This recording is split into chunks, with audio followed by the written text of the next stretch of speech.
Welcome to the Fire Time Podcast, where it's never hot enough, slow is fast, and the way to win is to make it so stupidly easy to buy from you that there's no excuse not to. I'm your host, Tim Reed. And once again, I'm so excited to be here today. Welcome to the Fire Time Podcast. Well, hey, we are continuing to charge ahead with season 16 of the podcast, and today's episode is one that I'm really excited to share with you. This is a conversation with Chris Schroeder, the CEO of Napoleon. And Chris has been on my list for a while as someone to talk to. I have not spent a lot of time face-to-face with Chris in the past, and we get into that a little bit in the conversation. And I know his brother fairly well, and he's been on this podcast a handful of times, but Chris is somebody that I've really wanted to get to know. And so when we were at the HPBExpo in New Orleans a few weeks back, we got together at my Airbnb and had an amazing conversation. You know, as I look at the companies in our industry, I think that Napoleon's in a really interesting spot just because they're involved in fireplaces, in grills, and in HVAC. And they're really operating, I think, at a global level beyond where a lot of companies are. Now, that doesn't, make them good, bad, or otherwise, but it makes their perspective different and unique. And so I think it is really interesting to have conversations with people like Chris that are operating at such a vast scale. And I mean, there's a lot of things that we get into in this conversation, but in particular, just to set this up, I tell the story in the conversation, but I think the first time that I actually met Chris was back in 2019. It's like 7 years ago. And it was in his driveway in Barrie, Ontario. And we had an interaction that really left an impression on me. And to me, it showed a lot of humility and curiosity. And again, like I've never forgotten it, and I never told him about it. And so I share that in the interview. We have a little bit of a conversation about it. But I think that, seeing the rise of Napoleon and kind of the transition to Steve and Chris as co-CEOs, and then now Chris as the CEO, I think that there is a story there that we can be taking a look at as far as just intentionally preparing for transitions of leadership. And it's really cool to just hear about some of the things that he's doing and also his hunger to continue to learn and grow. And so, at least for me, this is a really, really fun conversation. I hope it's one that you enjoy. So we'll circle back at the end, and as always, I'll share a few parting thoughts. But for now, I hope you get some value out of this conversation with Chris Schroeder.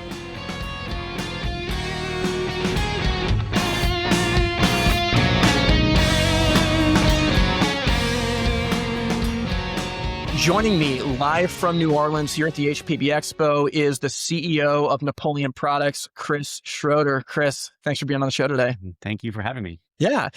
So full disclosure, this is a conversation I've been wanting to have for quite a while. I've talked with your brother a number of times, but I feel like, especially with just the work that you're doing on a global scale now, leading Napoleon as the CEO is something that I've just been really, really curious about. And excited to have you here. I'm excited as well. Yeah. Glad to share any insights. Yeah. Cool. Well, let's start here. You started in the industry, as a child, being born into it, right? I'm assuming there wasn't much of a choice, probably at the No choice. at the beginning. Can you talk a little bit about how you came to be where you are? I mean, I've read a little bit on Napoleon's history in a book that was, you guys published and put out. And it was amazing to me just how involved in the different micro parts of the business you and Stephen were. But I'd love to just hear from you about your journey to get to where you are. Yeah. So my brother and I started in the business very young. I think my parents were kind of grooming us in that kind of sense and looking at our attributes when we were going through elementary school and then into high school, and then kind of saw what we're good at or what our interests were. So we would be attached to the business when growing up. And like most entrepreneurs that my parents were, just threw us in there Mm-hmm. and started, you do this. And so the first year I remember doing the lawn maintenance and doing all types of crazy things outside, and probably not very safe things today. Sure. But it was a great summer. I was, I think, 13 or something like that. Yeah. And at the end of the summer, somebody asked me, he's like, "So how much did you make?" I'm like, Mhm. "I didn't ask." Yeah, yeah. So it's just kind of fun that way, in the sense of that way. So as we grew through the business into university, we started taking on different jobs. If it was administration, I remember one summer building the website for us, our first website. Okay. My parents were like, "Do we need a website? It's going to take you a lot of time." Like, I think it's pretty important. Yeah. So we started building the website and putting our documents on there, manual, so people could pick them up. Yeah. Just adding that easy value or easy access to that. My brother working on advertising and changing kind of our design of what the Napoleon looked like. It had a Mm-hmm. very, call it 80s, 90s look. And he was Yeah. trying to change that to make it look a little more modern, a little Mm-hmm. more streamlined and minimalistic. Yeah. So, just doing different things that I guess my parents were not educated at. Uh, and they were more of the entrepreneur type. Yeah. And we were just kind of taking it to the next level, all their ideas. Yeah. And it was really fun to do because we were good at those things, and they were mostly computer based or based on something that we've kind of learned somewhere else, Mm-hmm. and looking at some of the best practices of other companies. Not really in our industry. We were looking at best practices of automotive or music or anything like Yep. that, and using those best practices in our business to translate into what our customers needed. Yeah. And I mean, one thing that really surprised me, because I didn't realize how involved in R&D you were. Yes, and from a young age, I think I've watched every single How's It Made episode. Oh, yeah. I love that show, and that's how I got to kind of figure out materials and how tooling's done and all Yeah. that. And then my dad's extensive background being a tool and die maker also taught me all those years of how to put things together. And he would ask me, like, we'd be out at a restaurant. He said, "How do you think they make this?" I'm like, "I don't know." And then he would quiz me on it, and it was just a constant kind of learning process for me. And then when I got into doing CAD in school, some computer science and those things, I started figuring out how to do these things faster. And when you got in at that bubble age of really getting in there Yeah. at that age, it was amazing to what I could be doing. Hmm. And I didn't realize what I was doing, but it was extending the company actually faster than other companies were doing, and didn't even realize what was happening. Uh, but in the R&D realm, always been there, love it. I still do it today. Hmm. Maybe a little bit too passionate about it sometimes. Yeah. But at the same time, it's super fun. I took engineering in school, so that really helped with the background of that. Yeah, no, just a good background in general. Yeah. So I guess one thing I'm curious about then is like this transition into leadership, right? Going from, I mean, like nose to the grindstone, trying to figure out like, how do we make this new thing? I've got this cool idea, to now leading like a global company. I think that Napoleon is really unique in our industry. I don't know of another company that is quite as global as you guys are. Maybe there's another one I'm not thinking of, but was it hard to make that transition?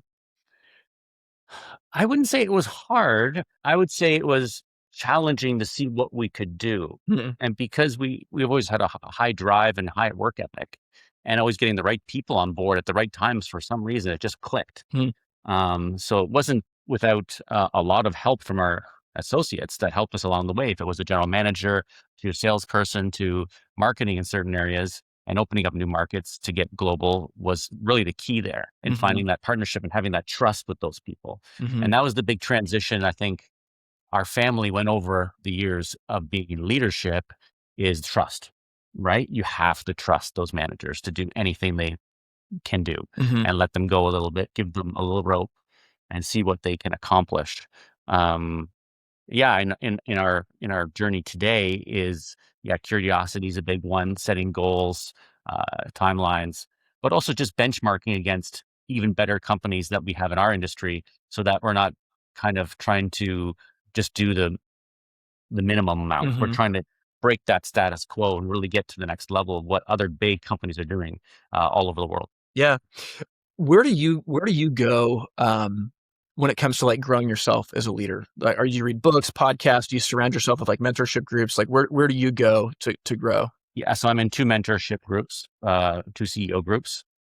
One is a global one. One is more keeps me grounded with doing tasks, but it also helps on a personal side as well. So it's kind of fun that way. Books, I did podcasts, listening to lots of podcasts on that. Lots of leadership books in general. I have a mentor once a month that sits with me for Wow. about 2 hours. He asks me lots of great questions, being curious on how I'm going to grow, how I'm different, what I'm doing. I usually do a course every year between 1 to 4 days, depending on what it is.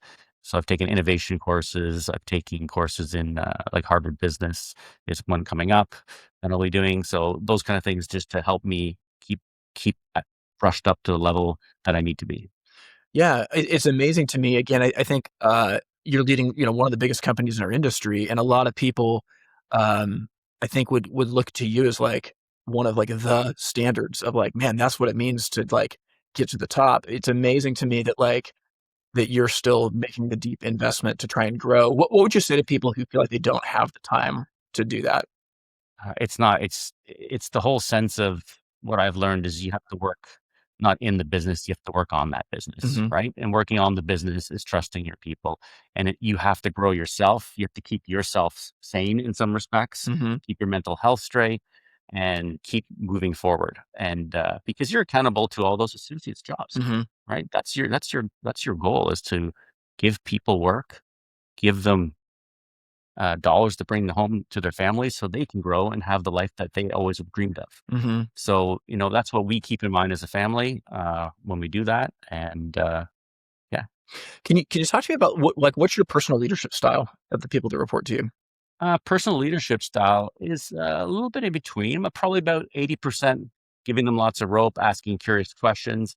But if there's a detailed, specific item, if it's logistics or R&D or anything like that, that I'm very knowledgeable about, I'll probably dive in. Hmm. And a lot of my staff will say that as well.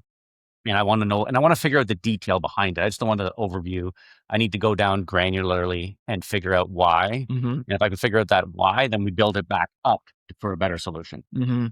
That's really good. I feel like with you guys being a company that's so global, that's a really unique perspective. And I'm curious from that perspective, like, what do you think hearth dealers in North America should be thinking about that maybe they're not?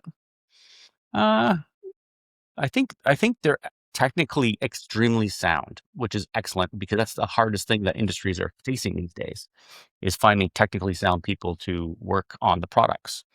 I think it's the expansion part of it, not knowing maybe how big your marketplace is in your own area or your neck of the woods of where you're selling. If you don't know how big it is, somebody might be taking business away that you don't even know exists. Mm-hmm. I think is one side of it, and that's more of that business level next thinking of how do I really grow, and that's the working on the business, not in the business every Hmm. day mentality. And I think as HPBA and yourself and other people start educating us more and more on that, I think we'll see a nice growth in our industry. Yeah, I think we were talking about this offline before we started recording. About I think it's so easy for I mean, really for everybody, distributors, manufacturers too, but especially for dealers, to be kind of stuck in the rut of what they've always done.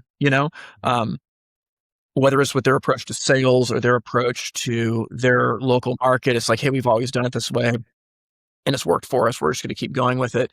And I think that a lot of things are changing, and that we really do need to be rethinking some paradigms that we've had. I'd love to just kind of tee you up with that and talk about maybe some of the paradigms that we need to rethink. Paradigms to rethink there. Yeah. So some of the paradigms that retailers I think need to look at are electric.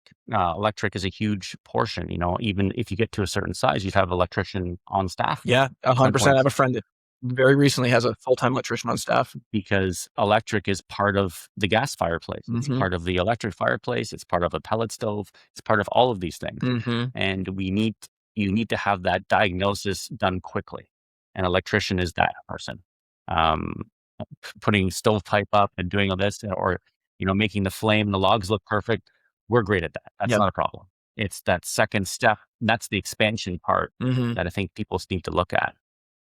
And as homes change in the future, there'll just be more trinkets, there'll be more apps, there'll be more Bluetooth. So then that electrician will turn in more to electronics person to figure out how those problems change. So we're looking at 10 years now, Yep. but that's what I see in most other industries. You see it in the small appliance now, everything's connected. Yeah. And that'll just keep moving forward that way. Do you guys still see retailers that are hesitant to take on electric? I still see that. Yes, there's still a few that will not do it, but I'm actually surprised by the amount that are doing it now today.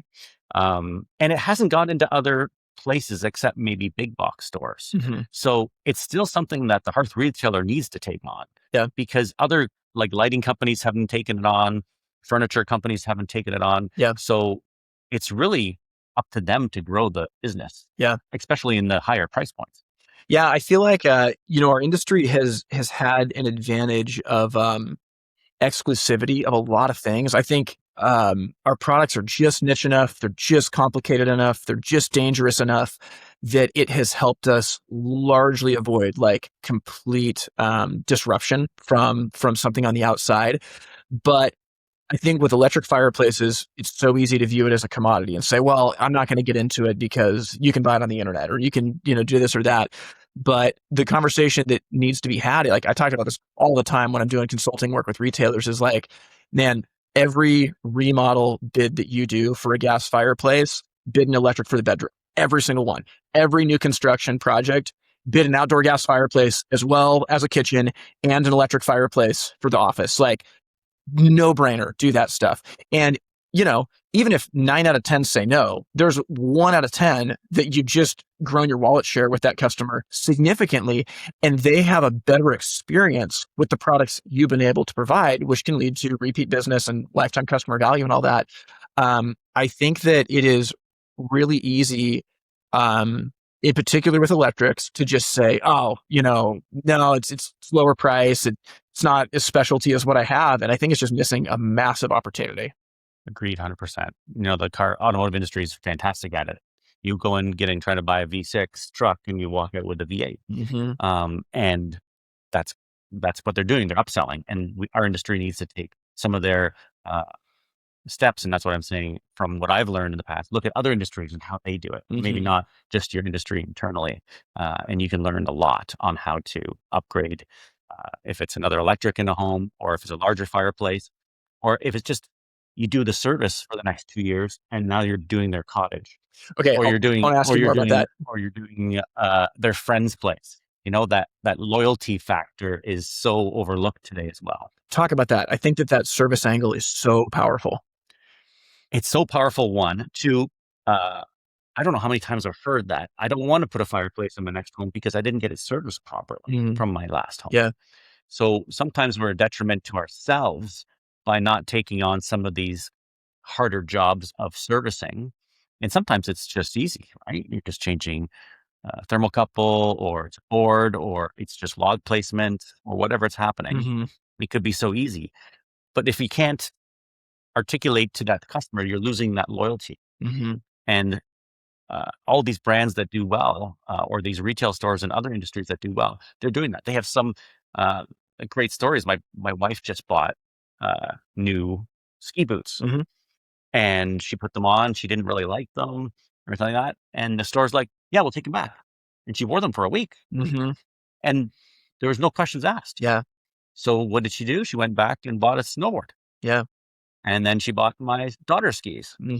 So that retailer now has gotten 3-4 sales afterwards when we weren't buying from them at all before. Yeah. So I think that level of service will come back. It just takes time. Yeah. Yeah. It's amazing how when we make things easy for the customer, they tend to buy more. I think that's so easy to overlook in our industry because we sell a complicated product, but it's if we can make it easy for them to buy it, they probably will. And they will probably have friends that do too.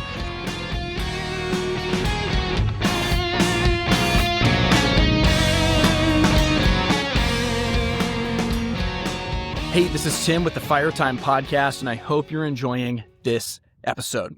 Well, if you're like most fireplace companies right now, there is a struggle when it comes to marketing. And the reality is most companies in our industry have a website that confuses customers out of buying rather than guiding them towards the product that will work for their home and facilitating a way for them to make that purchase. Well, if that's the position that you're in, you have to check out getting your website made by our team at Wi-Fire. Especially in the AI world, it's more important than ever that websites are fast, that they're relevant, and that they have tools to solve customers' problems by showing them exactly what products will work. And that's exactly what these websites do. Our Wi-Fire websites, no joke, have an AI fireplace visualizer where you can literally snap a picture of a wall and any of your fireplaces can be rendered on that wall so your customers can see what they'll really look like. In addition to that, we have an AI chat function that will show your customers a good, better, best offering based on their specific situation and connect them with your team in the showroom or in the home to close the deal. A lot of companies struggle because they don't have the right sales tools, but you don't have to. To get a website that serves customers 24 hours a day, make sure to check out wifire.com.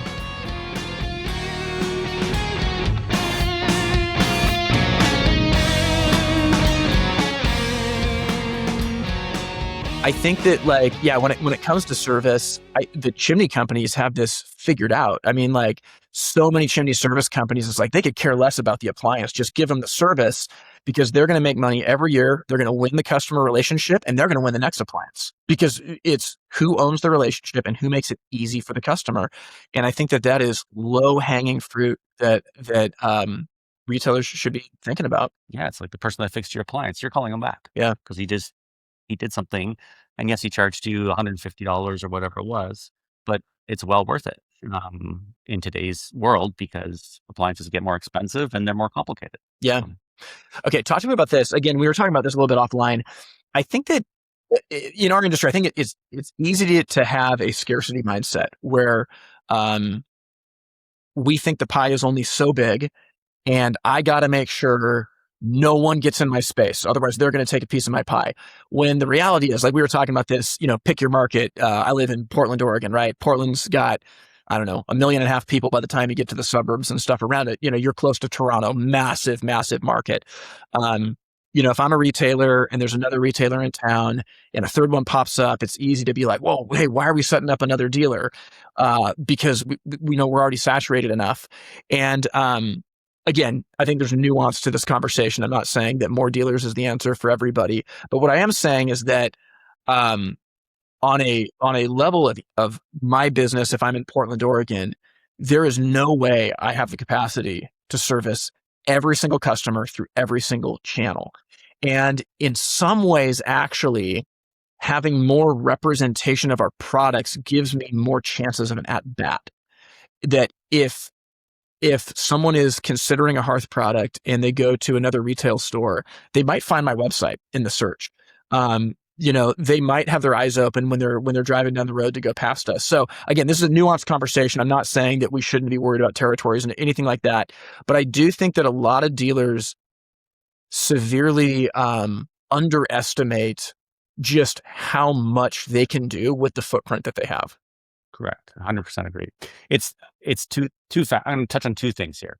One would be the awareness of fireplaces in that industry or in that marketplace. So right now, somebody is only putting in one fireplace in their home when they could be putting in 2 or 3 if it's electric or gas or wood. So the awareness of when you're building that home, like how high does that come to thing? Are you thinking about a hot tub first? And that's where you're going to put your dollars. Are you going to put in a second dishwasher? Or all these different, I call it things that people are thinking about buying versus thinking about the fireplace. So awareness is a huge factor here. So more people selling in the marketplace actually sells more per store. Is the end result. And we've seen it many times in our growth over the years when we've gotten to a market where we saturated in maybe a city and the person couldn't get past it. And he was we've had lots of these that are still our dealers today that are fantastic. And we opened a second dealer in town and they were very, very angst about it. They didn't think it was the right thing to do, everything like that. And realistically, what happened was they started selling double. over 3 years. Yeah. And it's because the other person was maybe better at marketing. Yeah. Or better at service. Yeah. Or better at something else. And then they got the offset sales that the other person couldn't do because there was actually more sales in that market than people realized. Yeah. So, awareness, but also, also then the tactical operational side of installing and getting that out there. But I think our market is still not seeing it. People are moving towards, bigger TVs and bigger this, but we need to take that extra $5,000 that people have a year and figure out how we get it into the hearth pocket. Mm-hmm. Yeah. I think again, it makes a ton of sense to have guidelines with how you set people up and to have agreements and territories. I'm all for that. But I do think that at least where I live, again, Portland, Oregon, if I go knock on 10 doors in my neighborhood and I said, hey, do you know what a gas insert is? No one will know, 0 out of 10 in my neighborhood. And I just keep thinking, we talk about this on the podcast all the time. I'm like, okay, if 0 out of 10 people in my neighborhood even know that our product is a possibility for them, we're not in an oversaturated market. We're not in a red ocean market tennis shoes or something like that, or soda pop. We're in a blue ocean market where there is massive, massive opportunity. And to your point, if you're good at what you do, in some ways, your competition's advertising is actually advertising for you. Correct. Because everyone's doing a web search. Everyone's asking Claude or Chat GPT about it. And if you are relevant, you might get an at bat. And to me, it's that is worth it because the rising tide, it lifts every boat. Yes, I completely agree. And fireplaces they're not as competitive as they were before, right? We're not seeing a complete installed fireplace anymore for $3,000 where a retailer was making $500 on. Yeah. Right? These are $10,000 installs. Yeah, luxury items. So yeah, if your competitor gets a couple of those, you miss a couple sales, it's not as bad anymore because you're still booked up for the next so long. Yeah. With another $10,000 sale coming through, yeah. if you know the potential of your marketplace. Yeah. So I completely agree with you. It's something that we still need to evolve as both an association as well as an industry, and figuring out how to really capitalize on those dollars that everyone has. Yeah. Okay, I want to ask you a question about hearth retailers. So again, you're in a position as a manufacturer, it's a little bit different, but I think that the factory floor applies to this directly. So I think a lot of hearth retailers, and I've been in businesses where this is the case, where you burn yourself out when it's cold in the winter, you kind of eke it out during the summer, and then you do it all over again. And I was just writing about this actually in an article that it seems like if we're on a farm and we know that the harvest is coming, it seems really foolish to me that we don't try to hire more workers before the harvest comes. If we go into the harvest every year with the same amount of workers, but we're trying to keep planting seeds, we're never going to be able to maximize the harvest that's there. And I guess my point with that is to say, from a manufacturing perspective, I'm sure that as you look at, hey, we want to grow to this, therefore we need capacity to do this. So therefore we have to invest in the capacity or it's not going to happen.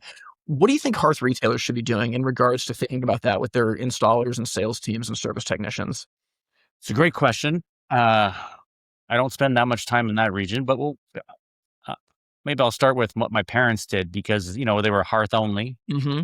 And they ran into cash flow problems and labor problems because they didn't like laying off the people in January, February when we didn't have the sales. And this was more in the 90s. So at that point, my dad wanted to make products that were offset or selling in the off season. Mm-hmm. And that's where barbecues came. Oh.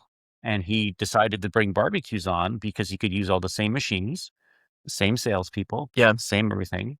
And then there was no downtime. Wow. And that's how we work today. We have, the 3 different areas, Mm-hmm. which is the hearth, the barbecues, and now HVAC. HVAC's very great because you have both air conditioning and heating. Yeah. So it's a very easy way to flop the labor. But that's what we do. We sometimes have our lines sit still for 2 months, and then we reload them up on 2 shifts, and we do that. That's for cash flow. That's for delivery purposes and on-time delivery. So it's really flexible. So how that relates to retailers, do they start bringing on different products that are not what they're used to, Mm-hmm. so they can keep using that labor and be efficient with it? The second is, are they sharing labor with maybe another store that's completely different, and moving that labor back and forth, making more part-time or contract-based, would be another way. I guess I always think about like, um, when we're in the heart of the winter, I feel like every retailer has enough work for twice as many install crews and twice as many service techs, and but they can't do it. And so my whole thing is like, man, if we know this is coming every year, it's like let's try to hire people in April, and yeah, we're gonna have to float them for a few months, but that's the time to get them trained up. Um, but service revenue is really, I mean, margins are incredibly high. So like, let's ride that wave, and then let's use service contracts and maintenance programs. And like you're saying, like, um, adjacent products to keep that labor force going. And like, and then let's do it again in the next season. I think that there really is something to preparing for the harvest that it's easy to miss when you're so focused on just what's immediately in front of you. Yeah, and the preparation of, buying in stock, early parts, Hmm. all those different areas, so you don't have to put off installs. It's a whole scheduling atmosphere, and it's hard for a small retailer to do so because it's a lot of work, Hmm. a lot of planning. Um, so yeah, hats off to all the retailers that do such a great job at it, because it is probably the hardest thing to do, because you're dealing both with an end consumer and Hmm. all that planning. Yeah, yeah, 100%.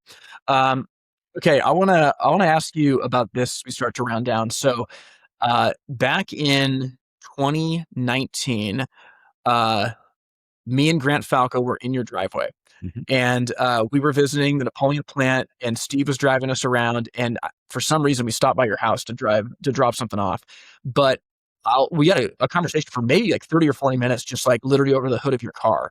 And I will never forget something that you asked me. So at the time, it was back when I had a real job before I'm doing what I do now, and I was working for a large installing distributor for the, we sold mostly a competitor of Napoleon's. And very recently, uh, the president of a different manufacturer was just talking about how bad this company was that we sold, and just tearing them apart. And uh, he had totally written them off as being foolish and stupid. And in your driveway, you asked me a question. You basically said, "Hey, can you talk to me about what makes them such a good business partner?" And that turned into a 30-minute conversation. And I was shocked at your humility and your curiosity to not try to trash this company on the things that they didn't do well, but to ask, hey, what do they do that makes them such a good partner for you? And I've talked about this actually on the podcast before. I don't know if I've ever mentioned that it was you specifically, but that's always stuck with me. And I'm just curious um, about that mentality that you have. Yeah, it's just being curious, because, again, I think earlier in the podcast, I just said I want to benchmark against the best. I want to make sure that we understand what our competitors are doing, competitors outside our industry are doing.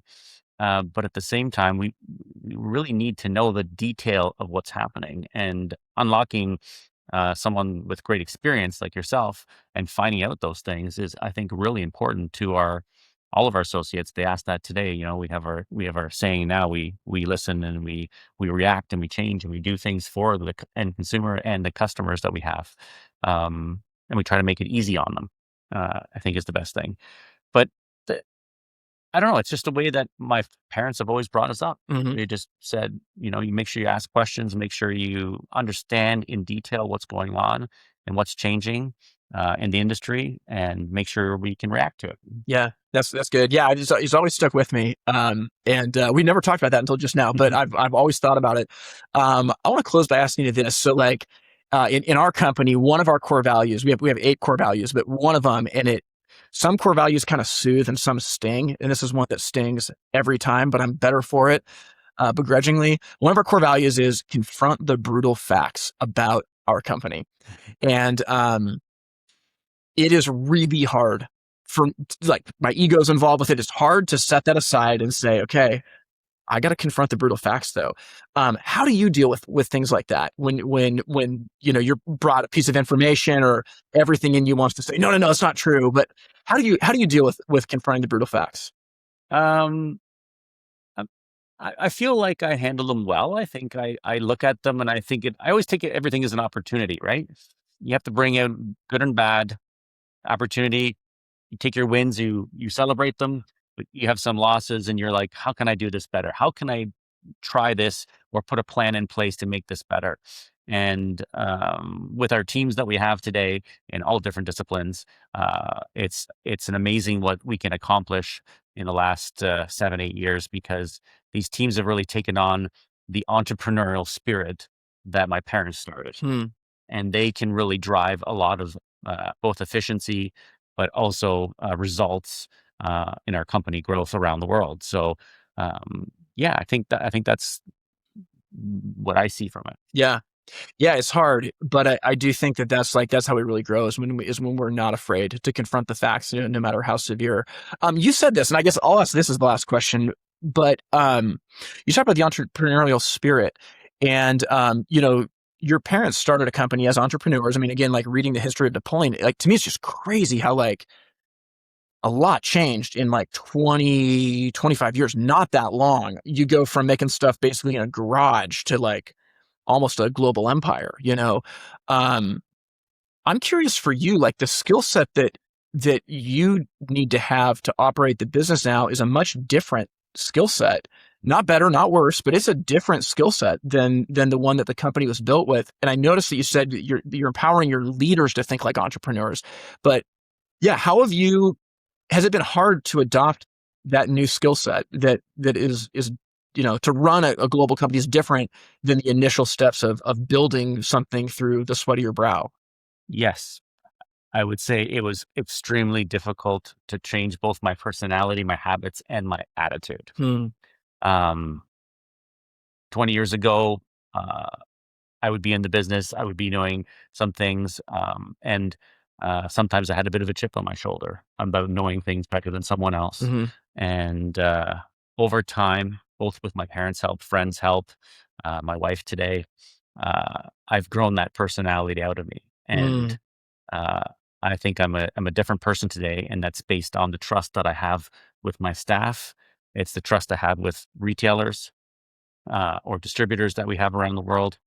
Um, but it's really changed me personally inside, and made me a better person. And it's a growth thing, right? You have to grow, or you're going to be stale. And yeah, I'm really thankful that I got the chance to be in the business to change that attitude, because I think I would have been a different person if I didn't. Yeah, I love it. Okay, I kept saying that was gonna be the last question, but then it made me think about one more. I'm gonna put you on the spot. Finish this sentence for me. Leadership is a game of. Leadership is a game. Leadership is a game of trust. Hmm. At the end of the day, there's many other words that come to mind, empowerment, all those, but they're all based on trust. If you cannot trust people doing what they do best and better than ourselves can do, you're not going to move forward. You're going to be the limiting factor in what can be achieved for the entire company or for your store or for whatever it is. So don't be the limiting factor. I would say trust and keep moving forward. Wow. Chris Schroeder, thanks for being here, man. This is a great conversation. Thank you. It was fun.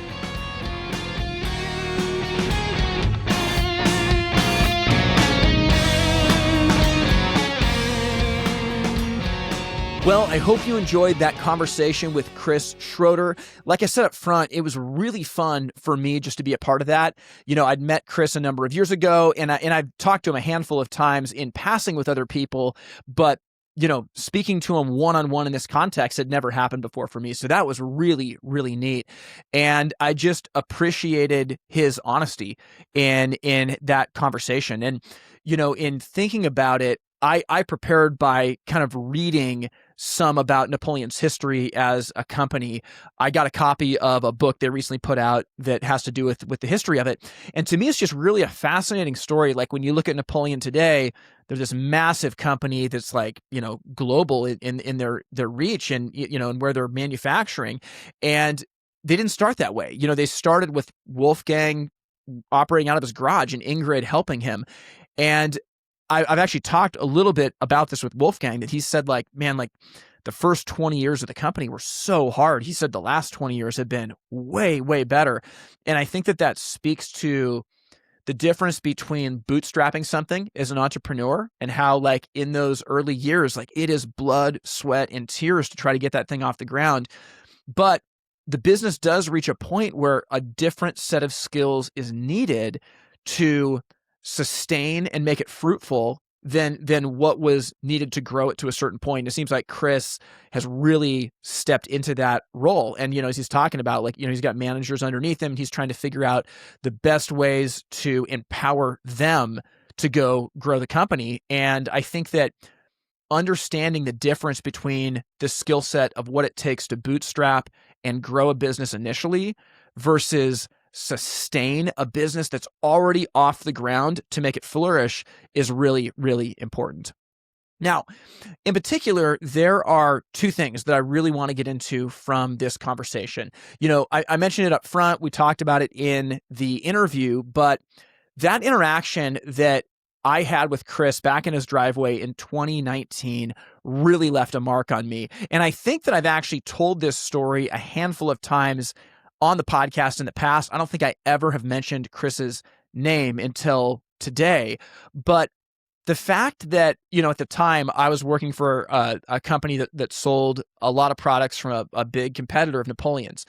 And the fact that Chris just had the humility to say, hey, what is it that makes them such a great business partner? And he genuinely wanted to listen and know so that he could understand and he could take away things, that they could be doing better.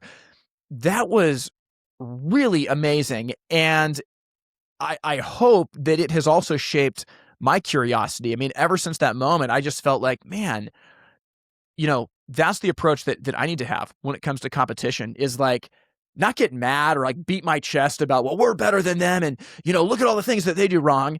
No, instead say, boy, what is it that makes them such a great business partner? Because I want to learn from that, right? If they're doing something right and I can learn and take something away to be better, awesome, And I think it's so easy to like puff up our chests at the competition instead of celebrating what they do well and learning from it.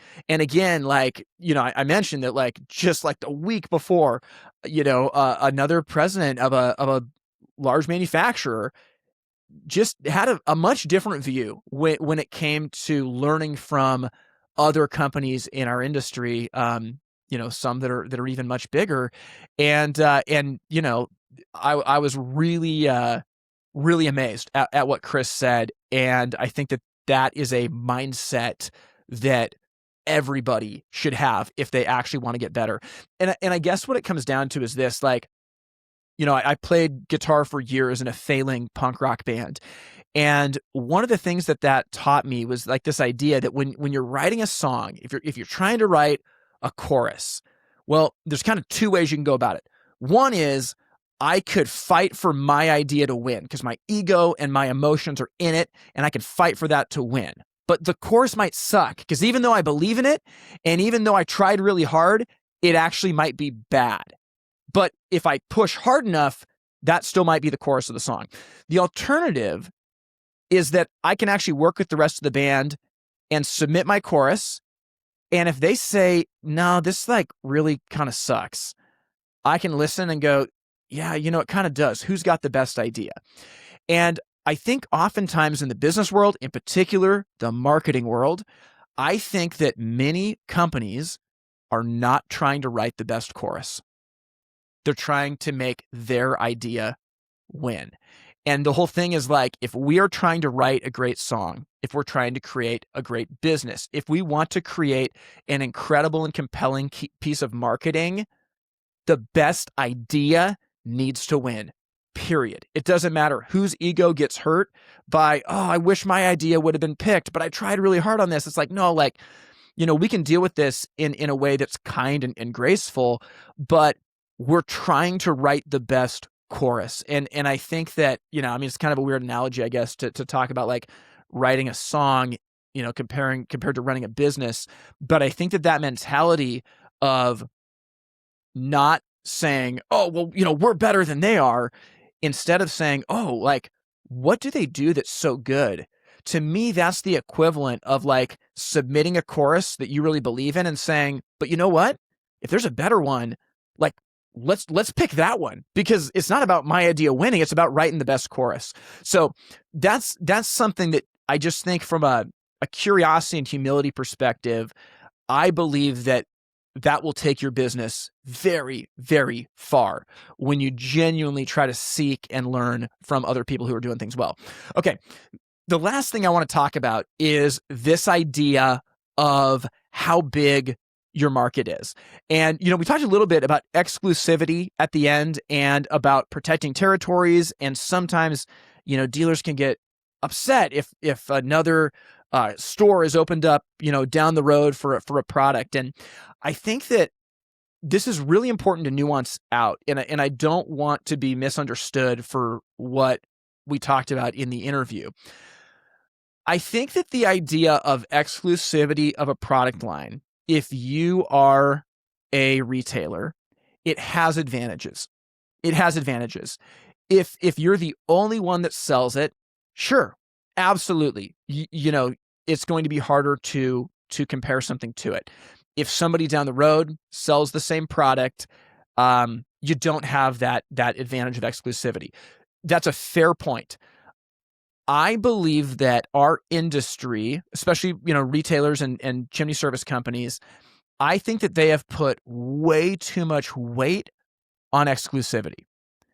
I'm not saying that it's not an advantage, but when you think about the fact, again, that we sell fireplaces and almost nobody knows what our products are. Again, like, when was the last time that you bought windows or countertops? Like, how many brands of kitchen cabinets do you know exist? Like, no one knows the brand of their kitchen cabinets. And I'm sorry, like, people do not know the brand of their fireplace. So yes, there's a temporary advantage in having some exclusivity, but I think the danger is a lot of retailers turn that into laziness and complacency. And rather than working on crafting the art of sales and about their value proposition, they overly rely on exclusivity. And here's my whole thing as a retailer. Exclusivity can be taken away in a heartbeat. So don't rely on it. If you have it, great. Like, I'm not complaining about that. If you have it, sure, write it for all it's worth. But someone outside of your company is making the decision on whether you have exclusivity or not. And I would not bank, your value proposition on something that's not within your control. That's my opinion. Now, in addition to this, and I think this is the point that Chris was making, and I think this is very, very true, even if it's hard for people to stomach. So I live in Portland, Oregon. And if we think about like buying a fireplace today, if I go on the internet to find a manufacturer of a given product and I search for dealers nearby, if there's a dealer that's like a long ways away from me, I am probably not going to pay any attention to them. And the reason is because I'm not invested in the brand of the product enough to drive like 45 minutes across town. So for me, it's like, oh, deal breaker, that's done. I'm just going to find somebody closer to me. Now, if multiple dealers in a city or in a market, sell the same product line, there might be a dealer that's closer to me. And if I go talk to that dealer, they talk to me about their products, they give me a bid, I might shop it. I might say, oh man, okay, this is great. Is there anybody else who sells it? And I might go give the business on the other side of town a shot now, because I'm invested enough in the process. I care enough about it that maybe I'll give somebody else a chance. And I think that when there's saturation of a product in a market, and when a manufacturer can be working on, branding and marketing to connect with the consumer, I do think that it actually opens up the market. I'm not saying that you need to do this totally out of control, but I think that as a retailer, there are so many other places to get your value wedge besides the exclusivity of your products. And I think that, again, like if we want the simplest way to do it, offer an extended warranty on everything you sell and charge more for it. I mean, honestly, I don't know, charge 10% more. Don't make it an option. Just make it, hey, when you buy from us, we extend the manufacturer's warranty by whatever it is, 2 years on electronics and, 10 years on, materials, whatever it is. These kinds of things really make a difference. And what they do is they put you in control of the value wedge.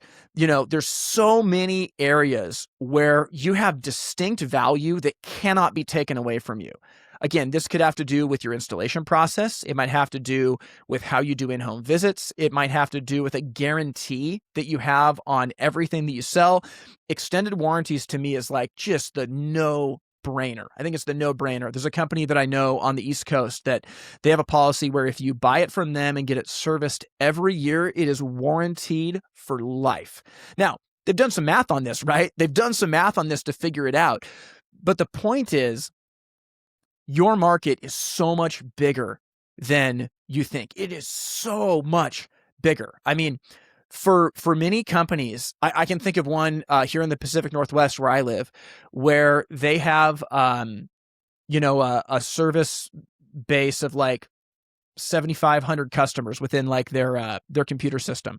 So they basically have like 7,500 email addresses that they can email whenever they want to get new business.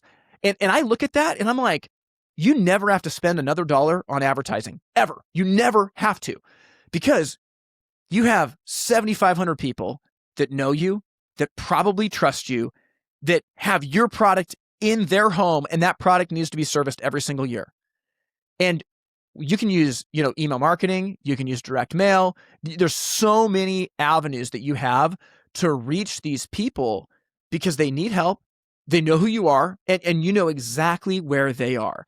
And I think that in a situation like that, it's like, well, who cares if somebody else sells a similar product down the street? We own the relationship, right? We own the relationship with the customer. So I'm not saying that exclusivity doesn't matter and it is not an advantage. I'm saying if you're a retailer and you have it, great. I mean, that's fine. Don't make that the only part of your value wedge, though. Think about what you bring to the table that you control, that no one else can bring to the table, and that's where you should create that wedge. Now, let's think about this again from the manufacturer's perspective. If you're a manufacturer selling, again, like I'm thinking about a major brand in Portland that has 3 dealers. There's 3 dealers that sell it. Now, in the Portland metro area, this is like ballpark math, but like if you take all the suburbs and things into account, I think there's like 1.3 million people, give or take. Okay, 3 dealers serving 1.3 million people. Like, do we think the math on this adds up? No way. It doesn't add up. Now, if you're a manufacturer, now, okay, side conversation, I think that manufacturers need to be doing a much better job of generating leads for their dealers and being business partners to help them grow their business. Like we could talk about that till the cows come home. But if you're a manufacturer looking at Portland, Oregon, why would you sink marketing dollars into Portland when you've got only 3 dealers? Like, I don't think that the ROI justifies that. Like, you need to make sure that you've cast a wide enough net to be able to actually like realize the opportunity that's coming in. And so I think that this is definitely a push-pull conversation. And I think that the right answer of how to go to market will vary based on the company. I mean, actually, later on this season, I have a conversation with Dan Bonner, and we talk about exclusivity of how ICC has gone to market with their distributors. And I think that they've chosen a really wise path as well. My point is not that there's a one-size-fits-all answer. I think that my point is that if you are a retailer, you got to control what you can control. And if you have exclusivity, great. If you don't have it, great. Because that is not going to be the thing that creates a value edge for you. It really won't. And if there are more dealers, if your market is more saturated, I would try to use that to leverage advertising and marketing dollars out of the manufacturer, because it's in their best interest too, because they're actually covered in that given market. So, I mean, there's so much we could talk about with this, and it can rub people the wrong way, whether you're on one side or the other. If you're a dealer and you're saying, hey, like, I've grown the business for this company and they're just going to set somebody else up. Hey, I totally get that. There's a conversation there. At the same time, if you're a manufacturer and you're like, hey, like, yeah, like you've grown the business a little bit, but like there's so much more potential in this market. Like we got to figure this thing out. I mean, the conversation goes both ways. And I think it is easy to just take pot shots, one way or the other. And so, having this conversation with Chris was really good, because I think that as retailers, we need to realize the market opportunity is so much bigger than we think. It is so much bigger. And I think the conversation that needs to be had in our industry is, how can manufacturers use their scale to drive incredible amounts of business to the retailer? There are ways to do this. And most manufacturers are not doing it, frankly. But this is the conversation that needs to be had. So, with all that said, I really appreciated that time with Chris. I think that he has so much wisdom that he brings to the table. And it was just straight up cool to hear him talk about, like, he's running this massive company and he's still being mentored. He is still growing and learning and reading. And I think it's just it's just a good thing, I think, for anybody in the industry, no matter where you are, to realize, like, man, there's always more that we can do to improve. And that's why it's so important to fall in love with the journey, right? I think that ego and selfishness come to bear when we think that we've made it. But man, when we realize, I'm not close to the top of the mountain, I'm just loving the process of getting there, that's where curiosity and humility come into play. And I think that's where our businesses really start to thrive as well. So hope you enjoyed that conversation. It was really cool for me to be a part of it. And I think that there's a lot of value to take away. Well, hey, if this podcast today has been a blessing for you and you want to support this show financially, you can do that by going to the website, itsfiretime.com/join. That's itsfiretime.com/join. And we're so thankful to those of you who do support this week in and week out. It's the only reason that we have been able to go to video this season is because of your contributions. And if you're not able to support this podcast, that's totally okay. This is a gift for you, and we want it to just be something that gives you value and helps you create prosperity for yourself and for the people that you serve. So as we round out today, I want you just to think about that mentality that Chris had in his driveway back in 2019. Hey, what do they do that makes them such a great business partner? I literally want you this week to get a piece of paper. I want you to write down the name of your biggest competitor, and I want you to spend some time thinking or talking with some customers of theirs and asking, what makes them such a great business partner? I guarantee there's going to be something that you can learn from. So, hope you enjoy the rest of the week. We will talk again very soon. Thank you for listening to the Fire Time Podcast. To learn more, visit the website itsfiretime.com. Music from this episode was written and recorded by In Bloom out of Portland, Oregon. We thank you for listening to the Fire Time Podcast, where it's never hot enough, slow is fast, and the way to win is to make it so stupidly easy to buy from you that there's no excuse not to. We'll see you next time. All into